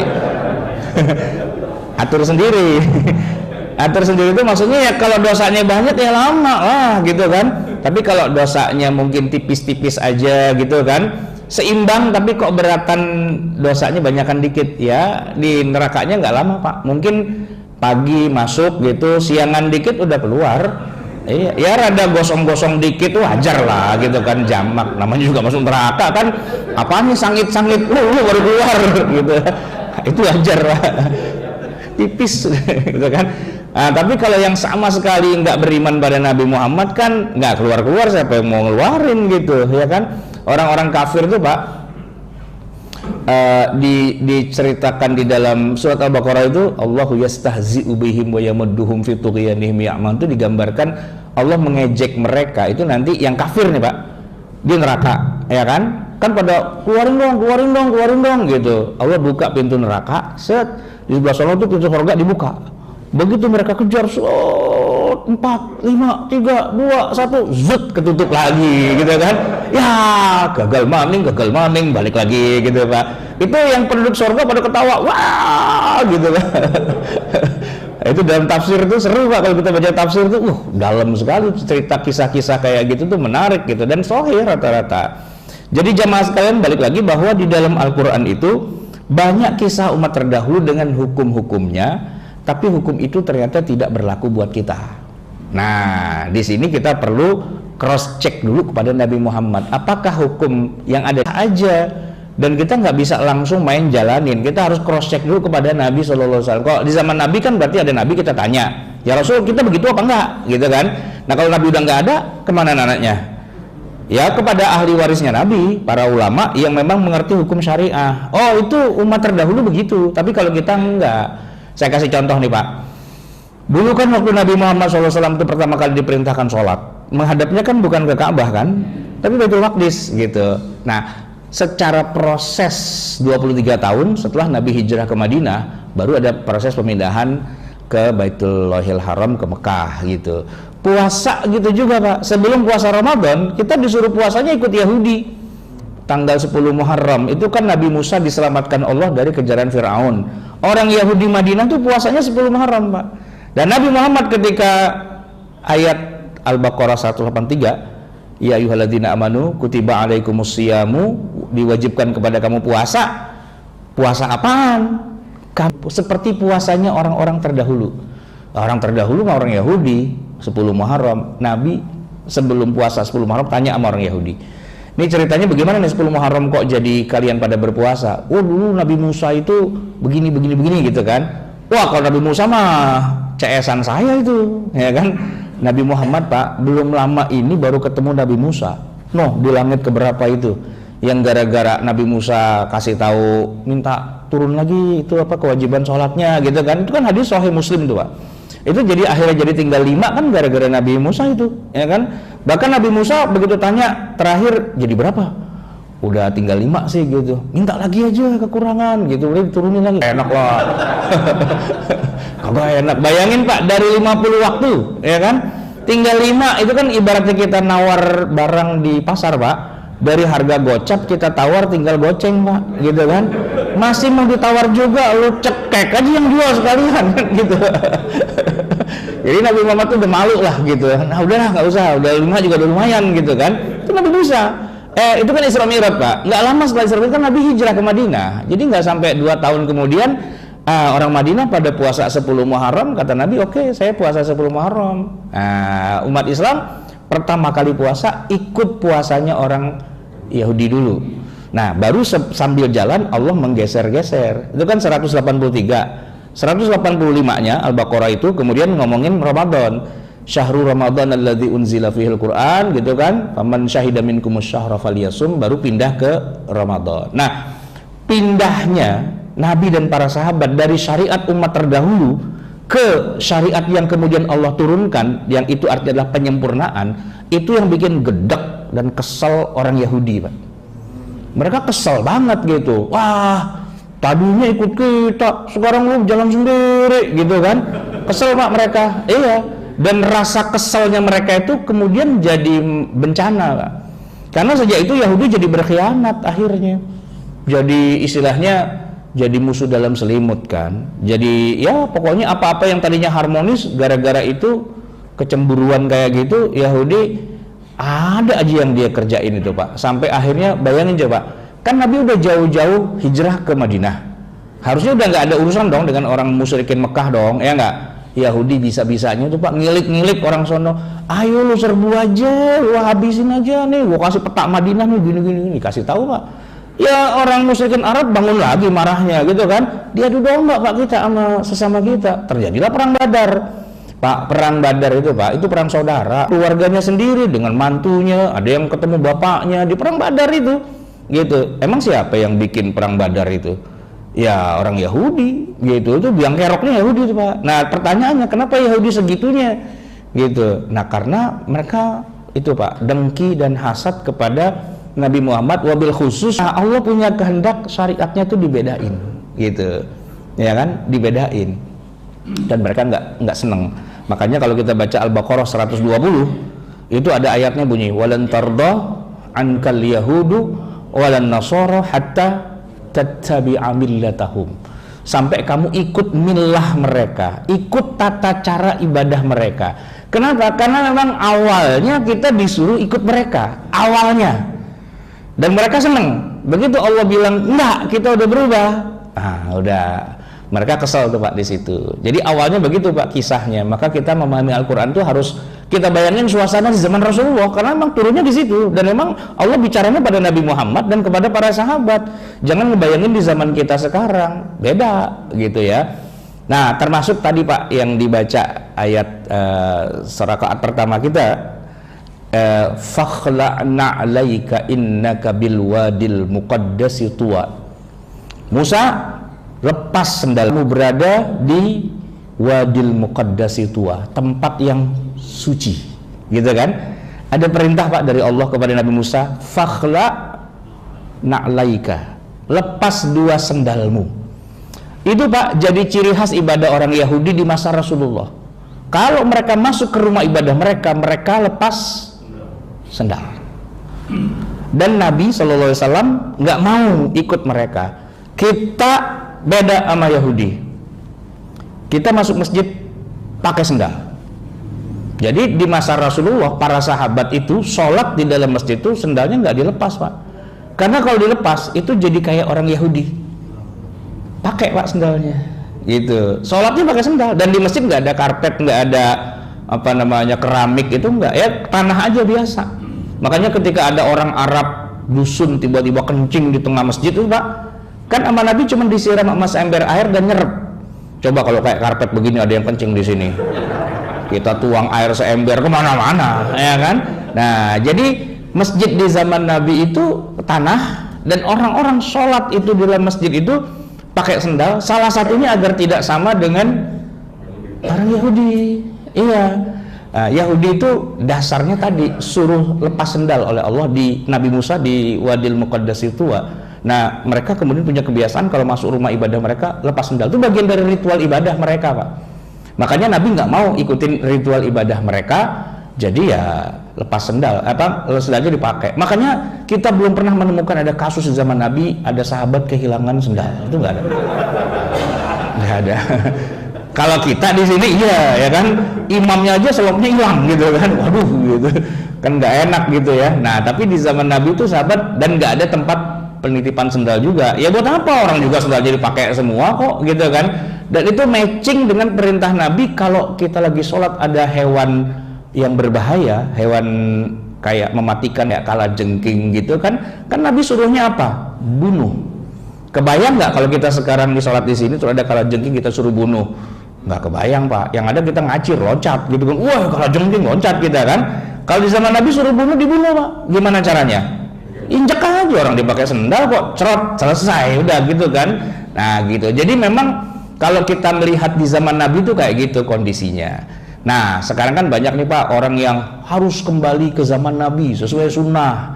Nah kalau saya perhatikan masjid-masjid kita rata-rata nggak ada yang sesuai sunnah, termasuk yang pada ngaku-ngakunya sunnah, nggak sunnah juga, masih ada karpetnya. Kalau mau masjid yang seperti zaman Nabi itu Pak, nggak ada karpet, ya kan, nggak ada keramik, tanah aja, bahkan nggak perlu ada atapnya, karena Masjid Nabawi di masa Nabi juga nggak ada atapnya Pak, nggak ada karpet, nggak ada atap, gitu kan. Nah itu yang sesuai sunnah tuh yang kayak gitu. Ada nggak di zaman sekarang masjid yang sesuai sunnah? Ada, kemarin saya lewat Pak, masjid belum jadi. Wah itu sesuai sunnah banget tuh Pak. Atapnya nggak ada, ya kan, bawahnya nggak ada, kan dia buka sumbangan kotak amal. Begitu saya mau nyumbang, wah nggak jadi deh. Kenapa? Kalau saya nyumbang kan terjadi, ya kan, nggak sesuai sunnah dong. Nggak jadi lah gitu, biar sesuai sunnah terus gitu kan. Masjid belum jadi itu Pak, tuh sesuai sunnah banget gitu ya. Ya mohon maaf nih Pak kalau ada yang saya nggak nyindir Pak, nuduh gitu ya sebenarnya itu. Jadi balik lagi ke apa namanya, ke syariat umat terdahulu. Memang banyak di Quran itu hukum, tapi itu buat umat terdahulu dan kita nggak bisa pakai. Kita harus cross check dulu kepada Rasulullah SAW, apakah kita pakai apa enggak. Yang puasa 10 Muharram masih kita pakai Pak, tapi bukan puasa wajib gitu kan. Tapi kalau yang sholat menghadap Baitul Maqdis nggak boleh Pak gitu. Kita sholatnya harus ke Ka'bah. Jadi ada bagian yang tetap dipakai, ada yang enggak, tuh harus dikonfirmasi. Baik jemaah sekalian, sebenarnya ini tantangannya ada 10 nih Pak. Kita baru 3. Ini kita mau selesaiin ini apa mau sampai asar nih ntar? Cukup barangkali Pak ya sampai di sini. Mungkin ada pertanyaan atau hal-hal yang kurang jelas atau hal-hal yang mungkin ingin dikomentari, saya berikan kesempatan kalau ada yang ingin bertanya. Jamaah sekalian silahkan.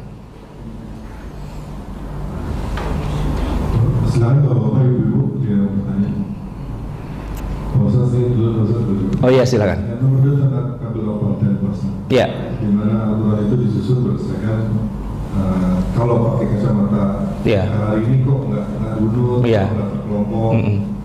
Mau penjelasan lebih lanjut, kenapa kok jadi seperti itu? Apa maksud Allah dengan kabel lokal dan saat ini? Iya. Kalau jadi gini Pak, kan kita selalu mengatakan Quran itu kan adalah hukum atau sumber hukum gitu ya. Yang benar bukan kitab hukum Pak, tapi sumber hukum. Dia sumbernya saja. Sedangkan hukumnya yang nyusun kita. Ya maksudnya para ulama gitu Pak. Yang bikin konunnya, yang bikin undang-undangnya kita. Kita disuruh bikin undang-undang, tapi sumbernya dari Quran. Kira-kira begini Pak gambarannya. Kalau kita bikin rumah, itu kan asal muasalnya kan dari material bangunan dulu di toko material kan. Ada pasir, ada bata, ada semen, macam-macam ya kan. Nah, Quran tuh kira-kira kayak toko material bangunan gitu Pak. Ya kan? Jadi di situ tuh semua bahan ada, tapi yang namanya toko material bangunan ya belum jadi bangunan. Belum, dia masih berupa bahan. Butuh orang-orang yang pinter, yaitu para insinyur lah, apa kita sebut pemborong lah yang gampangnya gitu kan, developer kerennya gitu kan, yang kemudian dari bahan-bahan di material kemudian dia bikin jadi rumah yang siap pakai. Kita sebagai end user ya kalau mau bikin rumah sendiri, belanja sendiri sih boleh, tapi sih biasanya lama Pak, jadinya nggak jadi-jadi dan salah mulu gitu biasanya ya, karena kan nggak punya pengalaman dalam bidang itu kan. Ada kan orang, saya mau hemat, mau bikin boleh. Itu Pak di kampung-kampung juga rata-rata orang bikin rumah sendiri Pak. Ya nyicil gitu kan, udah 20 tahun Pak, belum diplester-plester juga gitu. Ya karena duitnya nggak ada juga kali. Tapi ya begitulah gitu kan. Nah beda kan kalau kita yang udah profesional nih gitu, bikin rumah sama kontraktor kan harga berapa, pengerjaan berapa lama dan sebagainya kan ketahuan.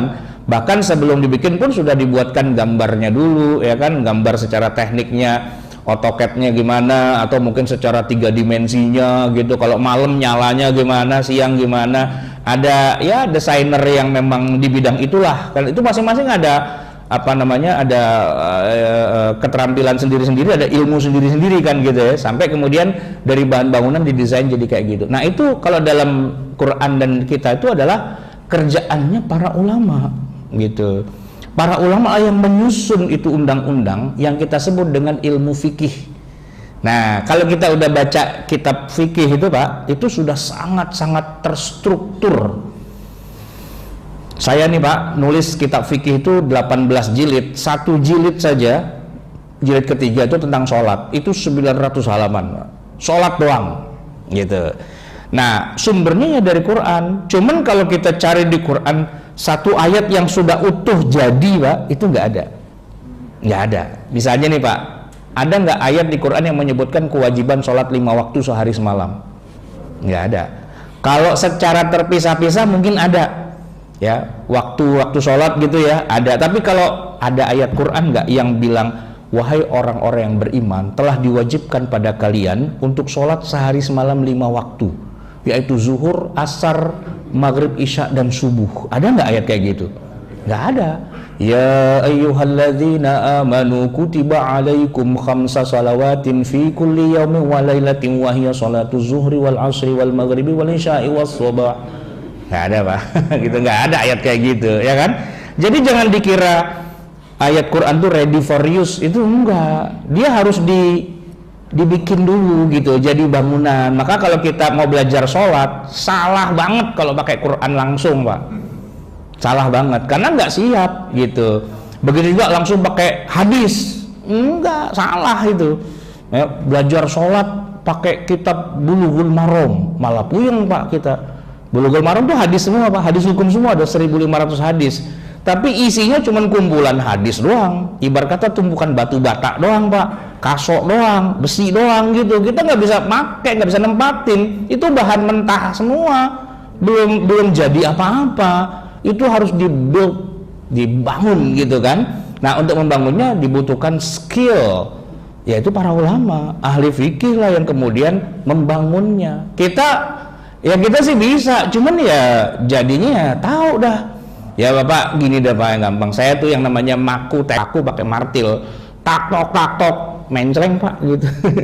Iya, tangan ustadz suruh maku, ya kan mencreng gitu kan. Begitu ada tamu ngelihat, tuh kayaknya maku sendiri tuh. Iya, kok tahu mencreng? Oh iya. Iyalah Pak. Nah, kalau tukang kan sekali maku tuak masuk dia. Ya gitu Pak. Mesin motor zaman saya masih muda, saya punya motor Honda GL, ya kan. Kalau rusak-rusak saya bongkar sendiri. Begitu masang kagak bisa. Panggil tuh yang bengkel, bongkar tidak pasang lagi. Nah, gitu Pak. Kita kan bukan ahlinya. Nah, kalau dalam Quran ya ahlinya ya ahli fikih yang kemudian mengatur semua. Sumbernya dari Quran, sumbernya dari hadis, dari ijma, dari qiyas, tapi dibikin lagi dari mula begitu. Nah, makanya kalau Quran kita harapkan dia sudah terstruktur, enggak juga sih. Enggak juga, karena Quran bukan kitab undang-undang. Quran adalah sumbernya undang-undang. Nah, undang-undangnya kita yang bikin gitu ya. Kurang lebih begitu Pak anehnya. Oke, ada lagi pertanyaan yang lain? Ya. Waalaikumsalam warahmatullahi wabarakatuh. Untuk beberapa soal aja tentang mengenai kajian tafsir misalnya, mengenai surat Al-Anbiya dan surat 7 misalnya, bagaimana kajian tafsirnya bahwa asalkan ila rahmatan lil alamin, jadi diturunkan kau untuk rahmat seluruh alam. Artinya alam ini kan begitu besar kan, bermiliar-miliar galaksi dan segala macam. Rahmatil alamin Rasul itu untuk yang mana gitu kan? Untuk seluruh alam itu, atau umat itu kan di dunia ini, atau memang dia juga lintas galaksi gitu? Dia misalnya kembali untuk rahmatil alaminnya itu, untuk contoh tafsirnya itu aja. Karena kalau kita baca dari terjemahannya, ya cuma segitu aja gitu kan. Assalamualaikum warahmatullahi wabarakatuh. Waalaikumsalam warahmatullahi wabarakatuh. Nih Bapak langsung ngetes saya nih. Jadi gini Pak, kata alamin ya memang artinya alam dalam jumlah yang banyak, berbagai macam alam. Nah, begitu kita baca surat Al-Fatihah itu kan di awal langsung keluar tuh kata-kata Alhamdulillahi Rabbil Alamin. Nah kan kita buka tafsir tuh kan, alam apakah yang dimaksud dengan sekian banyak alam? Ternyata para ulama beda-beda Pak ketika menyebutkan alam-alam itu. Pertama nih, ada yang menyebutkan alam itu bagian dari proses kehidupan manusia, yang semua manusia akan melintasi alam itu, mulai dari alam rahim, alam dunia, alam barzah, alam akhirat. Jadi Allah tuh Tuhan di keempat alam itu. Itu ada tafsiran yang model kayak gitu, ya kan? Nah, ada juga tafsiran yang mengatakan bahwa alam di sini maksudnya bukan alam ilmu astronomi gitu, bukan galaksi dan sebagainya, tapi alam di sini alam manusia juga. Ya, alam manusia juga. Cuman kan manusia itu Allah ciptakan waja'alnakum syu'uban wa qabaila lita'arafu, gitu kan.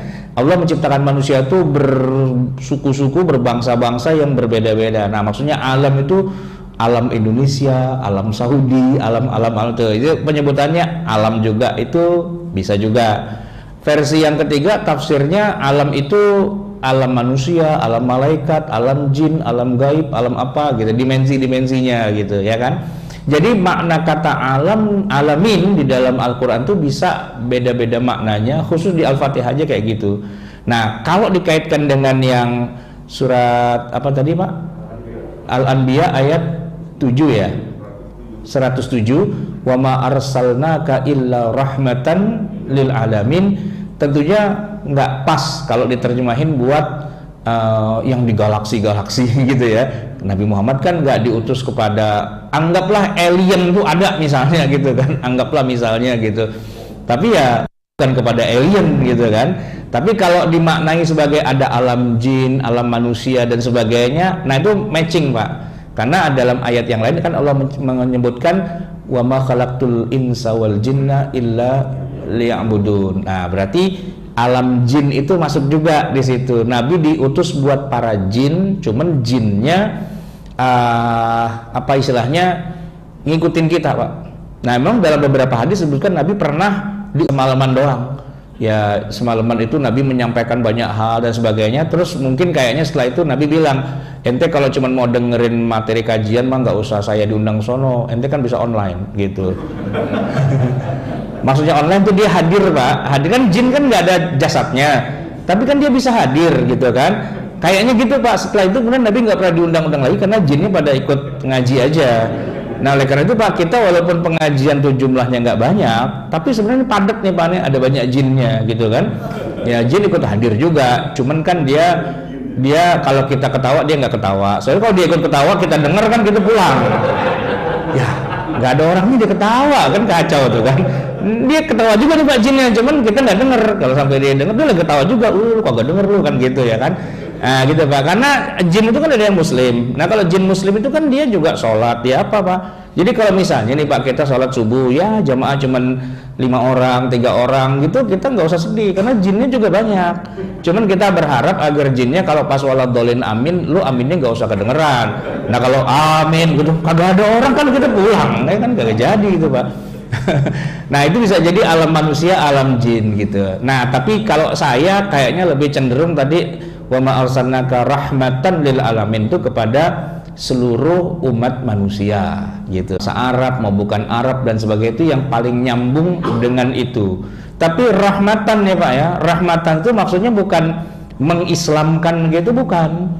Tapi keberadaan agama Islam itu buat agama lain itu rahmat. Nah realnya adalah Rasulullah SAW itu waktu itu di Madinah, kan Madinah nggak semuanya Islam. Cuman Nabi melindungi loh orang-orang Yahudi di Madinah dengan syarat dia loyal. Yang nggak loyal mah diusir Pak, dibunuh dan sebagainya. Yahudi-Yahudi yang pada tadi itu yang sakit hati segala macam kan ada tuh. Wah itu sama Nabi mah diperangi mereka. Ada perang Bani Quraidah, ada perang Khaybar, ada perang apa. Bahkan yang satu benteng 900 orang laki-laki disembelih semua tuh sama Nabi juga ada. Yang kacau-kacau gitu pokoknya dihabisin. Tapi sisanya yang masih loyal dan setia kepada Nabi, bahkan datang kepada Nabi, ya Rasulullah, kami berlindung di bawah kepemimpinanmu, biarkan kami, izinkan kami tinggal di Madinah, kami akan setia, kami akan loyal dan sebagainya, janji gitu ya. Nabi bilang, oke, deal, kamu saya lindungi gitu. Nah, perlindungan dari Nabi itu diumumkan kepada para sahabat gitu. Sahabat dikasih tahu, siapa yang coel-coel nih mereka Yahudi nih, urusan lo sama gua gitu Pak. Dalam ilmu fikih itu namanya kafir zimmi, kafir yang dilindungi. Nah, kaitannya dengan ayat tadi Pak, wa ma arsalnaka illa rahmatan lil alamin. Keberadaan agama Islam itu melindungi orang kafir. Gitu. Tapi itu kan, ya udah, kalau lo dilindungi berarti lo harus ikut dengan kesepakatan, perjanjiannya apa gitu kan. Harus bayar pajak misalnya, bayar, harus nggak boleh khianat, nggak boleh ini, nggak boleh ini, kan itu ada peraturannya kan. Kalau itu semua peraturan Anda ikuti, ya Anda kami lindungi gitu kan. Nah, itulah. Jadi dalam sejarah Islam Pak, di mana paling banyak ngumpulnya orang Yahudi itu di pusat-pusat negeri Islam. Kenapa? Karena komunitas Yahudi Pak dari dulu memang dimusuhin sama semua agama. Semua agama tuh memusuhi Yahudi Pak. Termasuk Fir'aun tuh gedak banget sama pada. Gitu Pak. Itu tuh di Mesir Pak. Fir'aun aja musuhin Yahudi. Dan Yahudi jadiin apa? Budak kan di sana itu. Jadiin budak itu orang-orang Yahudi. Maka Nabi Musa Allah utus untuk mengeluarkan Yahudi dari Mesir. Udah, kita ngalah aja, yang baras ngalah, pulang kita pulang gitu kan. Yahudi Pak di mana-mana selalu dimusuhin. Di Jerman Hitler kan mitos Yahudi gitu kan. Nah, cuman pertanyaan kita balik. Terus kalau Yahudi selalu dimusuhin orang di mana-mana, di manakah tempat paling aman buat Yahudi untuk berlindung? Di bawah ketiaknya para khalifah umat Islam. Khilafah Islamnya terakhir itu di mana, Pak? Ibu kotanya? Turki kan? Nah, komunitas Yahudi paling banyak tuh di Istanbul, dilindungi oleh khalifah gitu. Nah, makanya ketika Nabi pernah bilang nanti di akhir zaman tidak akan terjadi hari kiamat sampai umat Islam memerangi orang Yahudi. Itu aneh Pak buat para sahabat sepanjang zaman. Kok kita merangin Yahudi, bukannya kita melindungi? Iya, memang kita melindungi. Tapi akhir zaman yang terjadi kebalikannya. Apa? Yahudinya kuat dan kitanya digebukin sama Yahudi, dan kemudian kita jadi perang sama Yahudi. Nah, itu Nabi ngomongnya lan taqumas saah, kiamat belum akan segera terjadi kecuali sampai pada kondisi di mana kita jadi gebuk-gebukan sama Yahudi. Yahudinya kuat banget dan kita perang. Tapi setelah itu kita menang juga sih lawan Yahudi. Yahudinya kabur Pak, ngumpet di balik batu dan pohon. Tapi batu dan pohon mengatakan, ya Muslim ya Abdullah, hadza Yahudiyun khalfi fa ta'ala faqtulhu illa syajarul gharqad fa innahu min syajaril yahud. Begitu ya. Nah itu Pak, jadi Islam itu sepanjang 14 abad prestasinya adalah pelindung semua agama. Cuman kadang-kadang yang dilindungi itu Pak, kadang-kadang kita gedein anak macan, macannya gede, kita digarot sama dia, gitu. Tapi kalau bahwa ada Yahudi yang kalem, yang alim, yang nggak macam-macam, ada juga. Nah di Mesir itu Pak contohnya. Mesir itu Kristen banyak banget Pak. Tapi Kristen di Mesir itu alim Pak di sana. Maksudnya mereka nih ya Kristen tetap, nggak masuk Islam. Tapi mereka berbahasa Arab loh. Berbahasa Arab mereka. Bayangin, kita aja kagak bisa bahasa Arab, dia fasih banget bahasa Arab. Jadi kalau ketemu kita, assalamualaikum, waalaikumsalam, kaiful hal, alhamdulillah bi khair, gitu Pak. Kalau dia bersin aja, alhamdulillah, gitu kan. Kita belum tentu, gitu kan. Dia udah bahasa Arab semua, karena dia emang orang Arab tapi Kristen. Nah, pertanyaannya, kenapa enggak dia dipaksa masuk Islam? Oh, enggak. La ikroha fiddin, enggak ada paksaan. Ya kalau dia mau masuk Islam, oke. Kalau enggak, ya enggak. Saya ketemu tuh Pak sama pendeta Kristen dari Libanon. Waktu lagi kita konferensi di Turki, ya masalah membebaskan Al-Aqsa gitu kan. Rupanya Kristen-Kristen yang ada di daerah situ juga mereka nggak suka sama Yahudi nguasain Al-Aqsa, dan mereka ikut bersama umat Islam sama-sama bikin tanda tangan resolusi untuk kemerdekaan umat Islam di Palestina gitu-gitulah. Jadi kalau ada yang lagi orasi tuh, dia juga ikut teriak Allahu Akbar gitu. Lah, lu kenapa jadi Allahu Akbar? Lu karena kafir gitu. Ya di sini kalau semangat ya Allah Akbar katanya gitu Pak. Nah itu kalau orang Kristen Mesir lawan Mesir nggak ikut Piala Dunia sih ya, tapi kalau dia ikut Piala Dunia Pak, komentatornya orang Kristen. Kalau udah gol Allahu Akbar, Allahu Akbar, Allahu Akbar juga dia, karena udah budayanya dia gitu. Bahkan, nah ini yang kadang-kadang saya jadi kesel gimana Pak? Ada orang Kristen Pak di Mesir itu hafal Quran, kan ngeselin Pak. Maksudnya gua aja yang Islam kagak hafal, lu pakai hafal segala lagi gitu kan. Iya Pak, kalau nggak salah Ahok itu juga hafal beberapa ayat gitu kalau nggak salah, karena mainnya kan sama orang Islam gitu kan. Ya kayak gitu, karena deket ya udah dia jadi bisa gitu ya. Cuman kalau di Mesir emang kacau tuh Pak, masa hafal Quran kita aja kuliah kebalik-balik mulu gitu kan, dia hafal Quran kan ngeselin gitu Pak. Tapi itu kejadian.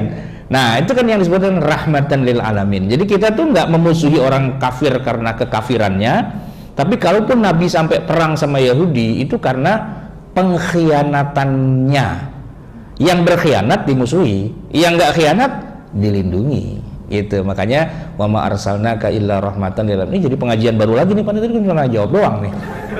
Cukup lah ya, udah jam 7:20. Apa ada lagi? Oh ada lagi? Oke. Oh siap. Pertanyaannya tentang yang dimaksud dengan dimensi ruang dan waktu dalam Al-Quran. Mau penjelasan bahasa dimensi ruang dan waktu itu kan bahasa orang kita zaman sekarang Pak ya. Ya jadi kalau dikaitkan dengan Quran, ya saya bilang atur aja lah gitu. Tapi kalau di zaman Nabi SAW ketika itu Pak, Nabi dan para sahabat kan nggak ngomongin dimensi ruang dan waktu gitu kan. Karena Quran itu betul-betul realistis menjawab masalah-masalah yang ada di zamannya, ya kan. Untuk yang sifatnya rada-rada metafisika kayak gitu atau yang lebih teoritis dan sebagainya di zaman itu pasti nggak ada. Ada juga Pak, sahabat itu sempat gini kan, Nabi kan tiap hari dapat wahyu dari Allah. Banyak loh misteri-misteri di alam semesta yang mereka nggak tahu jawabannya. Salah satunya mereka heran tuh gini, itu bulan kenapa bentuknya berubah-berubah terus? Kalau lagi purnama dia bulat, ya kan? Kalau udah di tengah-tengah dia cuma separoh. Itu hilangnya kemana tuh yang bulatan separohnya lagi? Bahkan kalau di awal bulan itu kan bulan sabit gitu. Kok bulan bisa gede kecil, gimana tuh ceritanya? Ya kan? Khususnya kalau bulan sabit itu. Jadi bulannya tinggal melengkung kecil begitu. Pada kemana tuh bulan gitu kan? Menurut penglihatan para sahabat tuh aneh. Nah mumpung Nabi Muhammad sering datengin sama Jibril kan turun dari langit, kali gitu Jibril bisa jelasin gitu kan. Nah itu masuk Pak dalam pertanyaan di Quran ada yas'alunaka 'anil ahillah. Nah Allah berfirman nih kepada Muhammad, sahabat-sahabatmu itu bertanya kepada kamu tentang ahillah, bulan-bulan sabit. Ini sabit itu gimana sih, itu kok bisa jadi sabit, bisa purnama dan sebagainya, itu gimana? Penjelasannya gimana? Kira-kira dijawab nggak Pak sama Al-Quran? Dijawab nggak? Jawabannya apa? Sebagai tanda-tanda. Ya tapi kan itu sebagai tanda. Maksudnya kok jadi gede jadi kecil itu bagaimana ceritanya? Kalau kita nih Pak, orang zaman sekarang kita bisa bilang bulannya nggak mengecil nggak membesar, bulannya bulat-bulat aja. Cuman yang terkena sinar matahari kan sebagian permukaannya. Nah kalau kita ngelihatnya dari sebelah sini kelihatannya cuma segitu. Tapi kalau kita ngelihatnya dari sebelah sono, bulat gede semua kan gitu kan. Nah kalau kita ngelihatnya dari balik bulan sono, nggak ada bulannya, hitam semua. Bulan mah bulan juga, tergantung pantulan sinar matahari yang nampak di mata kita. Kan gitu penjelasannya Pak, ya nggak? Quran jelasin gitu nggak? Enggak. Malah dialihkan. Alihkannya tadi yang Bapak bilang, udahlah lu nggak usah nanya-nanya gitu, yang penting kalau bulan begini lu puasa, gitu kan. Kalau bulan purnama berarti begini gitu. Qul hiya mawaqitu linnasi wal haji. Katakan pokoknya perubahan bulan itu menjadi mawaqit, menjadi tanda waktu untuk ibadah dan juga untuk haji. Nah begitu. Jadi kayak pertanyaan fisika dan pertanyaan astronomi Pak, itu seperti dicuekin sama Allah dan nggak dijawab pertanyaannya. Kenapa? Buat Allah nggak bisa jawab, apa emang nggak mau dijawab? nggak mau dijawab. Pertanyaannya kenapa Allah nggak mau jawab? Ya, belajar. Nah, itu mah lu pelajarin aja sendiri, ntar juga lu bisa gitu. Kayak gini Pak, pengantin baru begitu akad nikah nanya sama saya, Pak Ustadz, caranya gimana sih? Halah, ntar juga lu bisa sendiri, lu uji coba aja sendiri, nanya-nanya gitu lagi, nanya teknisnya segala macam, nggak usah. Pokoknya lu berdua aja tiba-tiba melendung tuh situ, kan gitu. Itulah hal yang dengan sendirinya nanti akan kamu ketahui. Quran nggak jawab itu, Pak. Nah, maka saya kalau ada orang bilang Quran itu adalah kitab fisika, kitab kimia, kitab biologi dan sebagainya, saya bilang ya itu buat senang-senang doang sih. Sebenarnya itu jawabannya juga nggak ada di Quran. Quran nggak sedetail itu ngomonginnya gitu. Kita aja yang rada-rada cocokologi sebenarnya gitu. Enggak, Pak, enggak gitu loh. Enggak, Quran nggak bicara tentang sejauh itu tuh, enggak. Sains itu gini, Pak, kalaupun Allah ceritakan proses seperti yang kita kenal sekarang, bulan tuh begini, edarnya begini sebagainya, pada nggak percaya, Pak, karena belum zamannya, belum waktunya mereka tahu hal-hal seperti itu. Jadi kayak kedatangan manusia dari masa depan gitu kan, manusia dari abad ke-21 gitu kan, pakai lorong waktu pindah ke abad ke-7, lalu menjelaskan astronomi. Orang pada bingung gitu, apa lagi kayak gitu kan. Ya kalau kita nih, Pak, pakai masuk lorong waktu, masuk ke zaman Nabi, kita bawa HP, kan puyeng, Pak, di sono. Jawal, ya kan. Pertama nggak dapat sinyal dong, ya kan, nggak ada sinyal gitu kan. Tapi kan bisa moto, Pak, ya kan, bisa moto tuh, bisa ngerekam. Terus begitu kita nyalain lagi tuh, lihat tuh Abu Bakar tuh, ente tuh dari barusan lagi jalan tuh.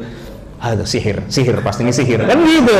Iya dong, kan nggak nyampe gitu logika mereka di zaman itu. Ya belum waktunya, gitu, belum waktunya. Kita aja, Pak, orang zaman sekarang nih, ya kan, belum semuanya kok bisa pakai HP, Pak. Ada tuh orang tua samping rumah saya, dia pakai HP yang touchscreen, dia nggak bisa. Dia mau sih yang pakai ada jendolan itunya, Pak, tetap gitu. Jadi kalau dia ngirim bukan WA, Pak, SMS, ABC, DEE, FGH, gitu. Dia bisanya gitu. Kalau WhatsApp dia nggak bisa, karena HP-nya juga nggak ada koneksi internetnya. Masih banyak tuh, Pak, orang kayak gitu kan. Bahkan sebagian lagi di kantor kelurahan masih pakai ada mesin tik, tek gitu masih ada. Tuh kantor lapor Pak tuh masih pakai mesin tik gitu. Itu belum lama, Pak, kita punya teknologi maju, Pak. Bapak saya almarhum itu, Pak, belum lama, tahun 2000-an, masih nugasin saya kalau bayar listrik PLN, Pak, ngantri di kantor PLN, Pak. Tahu sendiri kan, ngantri dari jam 7 pagi, ngantri, Pak, dipanggil ntar jam 2, gitu kan, cuman buat bayar doang.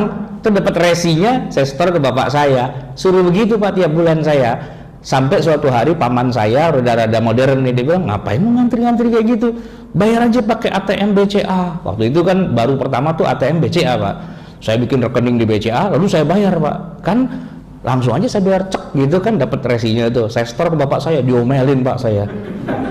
Kita itu langganan listrik sama PLN, bukan sama BCA.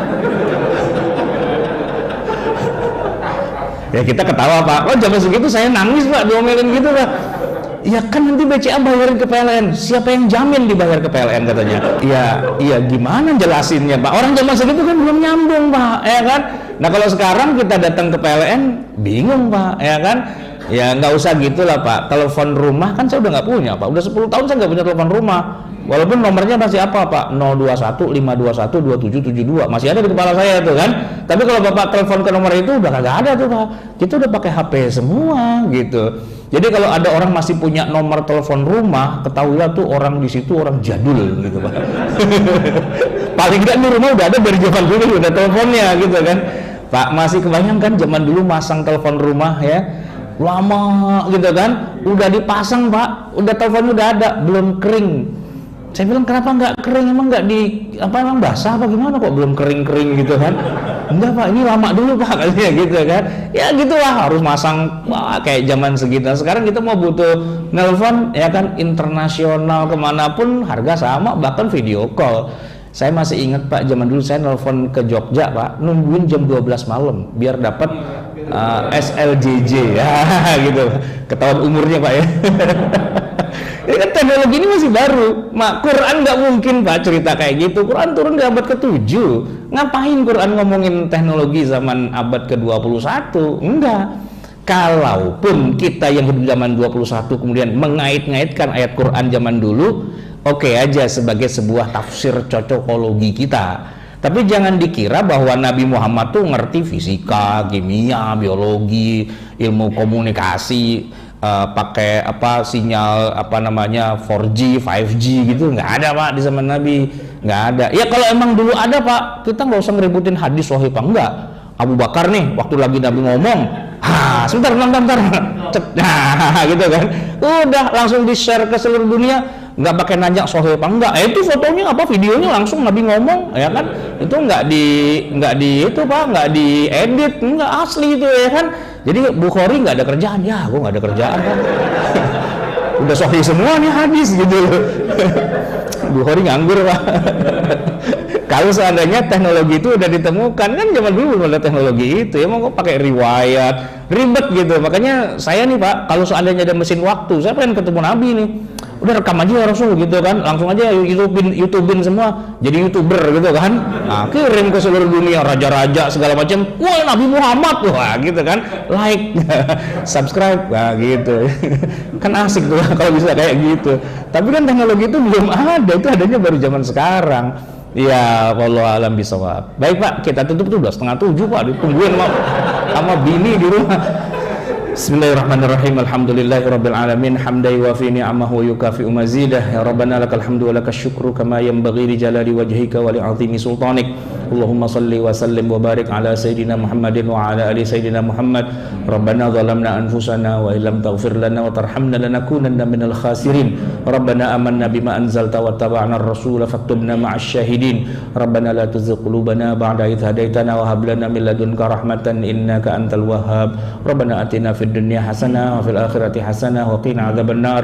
Wa sallallahu ala sayyidina Muhammadin wa ala alihi wa sahbihi wasallam. Subhana rabbika rabbil izzati amma yasifun wa salamun alal mursalin walhamdulillahi rabbil alamin.